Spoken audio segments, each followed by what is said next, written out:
এবার শীতকে সঙ্গে করে বিধ্বংসী গতিতে এগিয়ে আসছে ভারী বৃষ্টি। গত কয়েকদিন ধরে পরিষ্কার আকাশ থাকলেও এবার কিন্তু বড়সড় দুর্যোগ ঘনিয়ে আসছে বাংলার বুকে। কিন্তু ঠিক কোন এলাকায় বড়সড় দুর্যোগ ঘনিয়ে আসবে এবং কোন দিকেই বা হাড় কাঁপানো শীত পড়বে তা নিয়ে এই ভিডিওতে আপনাদেরকে বিস্তারিতভাবে জানিয়ে দেব। আপনি ভিডিওটি অবশ্যই শেষ পর্যন্ত দেখবেন। ভিডিওটি ভালো লাগলে একটি লাইক করবেন, আর এইরকমই লেটেস্ট ও হেল্পফুল ভিডিওগুলি সবার প্রথম দেখার জন্য আমাদের চ্যানেলটিকে সাবস্ক্রাইব করে পাশের বেল আইকনটি বাজিয়ে দেবেন। চলুন এক নজরে দেখে নেওয়া যাক।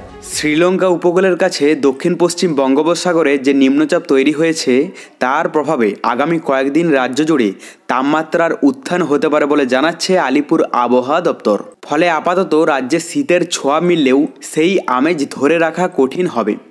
দক্ষিণ পশ্চিম বঙ্গোপসাগরে নিম্নচাপ আগামী 24 ঘন্টায় পশ্চিম এবং উত্তর পশ্চিম দিকে সরে যেতে পারে। এর সঙ্গে রয়েছে একটি ঘূর্ণাবর্ত যা নিম্নচাপকে আরও শক্তি দিচ্ছে। আবহাওয়াবিদরা বলছেন এই সিস্টেমের গতিপথ পরবর্তী 5 দিনের আবহাওয়ায় বড় প্রভাব ফেলতে পারে। তবে এখনই ঝড় বৃষ্টির সম্ভাবনা নেই, বরং শুষ্ক আবহাওয়া ও পরবর্তীত বায়ুপ্রবাহ তাপমাত্রা বাড়িয়ে তুলবে। এদিকে শনিবার নাগাদ দক্ষিণ পূর্ব বঙ্গোপসাগরের উপর আরও একটি নতুন নিম্নচাপ তৈরির সম্ভাবনা রয়েছে। এই দ্বিতীয় নিম্নচাপটিও আগামী 48 ঘন্টায় সুস্পষ্ট আকৃতি নিতে পারে। ফলে বঙ্গোপসাগর ঘিরে তৈরি হওয়া একাধিক সিস্টেমের কারণে শীতের আমেজ ধীরে ধীরে কমতে পারে। আপাতত রাজ্যের কোনো জেলাতেই ঝড় বা বৃষ্টির সম্ভাবনা নেই। দক্ষিণবঙ্গের কলকাতা, হাওড়া, হুগলি, নদিয়া, উত্তর ও দক্ষিণ 24 পরগনা সব জায়গায় আগামী 3 দিন রাতের তাপমাত্রা 2 থেকে 3 ডিগ্রি পর্যন্ত বাড়তে পারে। একই প্রবণতা দেখা যাবে উত্তরবঙ্গেও। দার্জিলিং থেকে কোচবিহার, জলপাইগুড়ি পর্যন্ত বেশ কিছু জায়গায় রাতের তাপমাত্রা মাঝামাঝি পর্যায়ে পৌঁছবে। কলকাতার আকাশ আপাতত পরিষ্কার থাকবে। বৃহস্পতিবার শহরের দিনের তাপমাত্রা 29 ডিগ্রি সেলসিয়াসের কাছাকাছি ঘোরাফেরা করবে, আর রাতের তাপমাত্রা থাকবে প্রায় 19 ডিগ্রি সেলসিয়াস। কিন্তু নতুন বঙ্গোপসাগরের নিম্নচাপ তৈরি হওয়ায় এই নিম্নচাপ উদ্ভূত বায়ুপ্রবাহই রাতের তাপমাত্রা বাড়ানোর মূল কারণ। আবহাওয়াবিদরা ব্যাখ্যা দিচ্ছেন, যখনই বঙ্গোপসাগরের নিম্নচাপ তৈরি হয় তখন নিম্নচাপের আর্দ্রতা বেড়ে যায়। তার ফলে রাতের দিকে তাপমাত্রা কমতে পারে না। বাতাসে জলীয় বাষ্প বৃদ্ধি থাকলে রাতের শীতলতা অনেকটাই হ্রাস পায়। ফলে রাজ্যে আপাতত শীতের দাপট কমে গিয়ে হালকা উষ্ণতার অনুভব হয়। এই সময়ে সাধারণভাবে উত্তর ভারতের দিকে তুষারপাত এবং পশ্চিমী ঝঞ্ঝার গতি নির্ভর করে বাংলার শীতের পরিমাণ।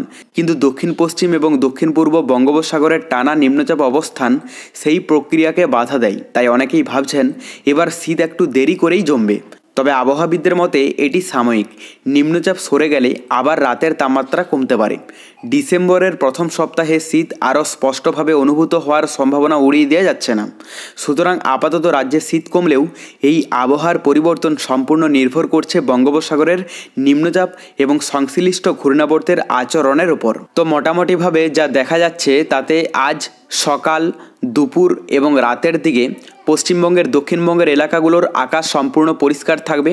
এবং সেই সঙ্গে আমরা যদি বাংলাদেশের কথা বলি, বাংলাদেশেও সকাল, দুপুর এবং রাতের দিকের আকাশ কিন্তু সম্পূর্ণ পরিষ্কার। কোথাও সেই রকম বৃষ্টির সম্ভাবনা নেই। মেঘলা আকাশের কথা বললে সকালের দিকে মোটামুটি পশ্চিমবঙ্গের দক্ষিণবঙ্গের এলাকাগুলোতে পরিষ্কার দেখা যাচ্ছে, সেই রকম কোথাও মেঘলা আকাশ দেখা যাচ্ছে না। এবং দুপুরের দিকেও একই থাকবে, আর রাতের দিকেও কিন্তু সম্পূর্ণ পরিষ্কার থাকবে। তবে আমরা যদি উত্তরবঙ্গের কথা বলি, তো উত্তরবঙ্গের সকালের দিকে যা দেখা যাচ্ছে তাতে দার্জিলিং, কালিম্পং, কার্শিয়ং, কোচবিহার, জলপাইগুড়ি, আলিপুরদুয়ার এগুলোতে সম্পূর্ণ পরিষ্কার আকাশ।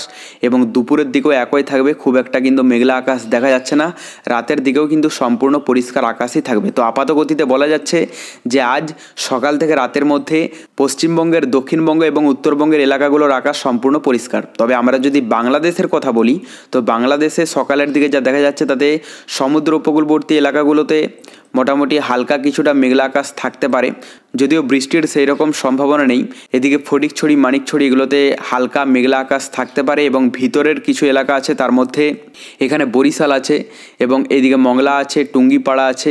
উপরের দিকে যদি বলা যায় এদিকে উদয়পুর আছে, সেই সঙ্গে কুমিল্লা, আগরতলা এগুলোতে কিন্তু হালকা মেঘলা আকাশ থাকবে সকালের দিকে। তবে আমরা যদি দুপুরের কথা বলি, তো দুপুরের দিকে সেই রকম কিন্তু মেঘলা আকাশ দেখা যাচ্ছে না, সম্পূর্ণ আকাশে কিন্তু পরিষ্কার থাকবে।